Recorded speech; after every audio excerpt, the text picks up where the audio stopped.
మీ పిల్లలు మీరు చెప్పిన దానికి వ్యతిరేకంగా ప్రవర్తిస్తున్నారా? ఆర్గ్యూ చేస్తున్నారా?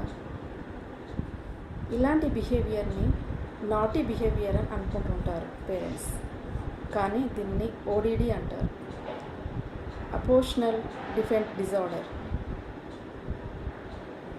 ఈ బిహేవియర్ సాధారణంగా తల్లిదండ్రులతో డిస్కనెక్టెడ్గా ఉన్న పిల్లల్లో కనబడుతుంది. నేను నా ఎర్లీ చైల్డ్హుడ్ ఎడ్యుకేషన్లో తల్లిదండ్రులకు పిల్లలతో కమ్యూనికేషన్ ఎలా చేయాలి, తర్వాత బాండింగ్ ఎలా పెంచుకోవాలనే వాటిపైన టెక్నిక్స్ నేర్పిస్తాను. Please follow me.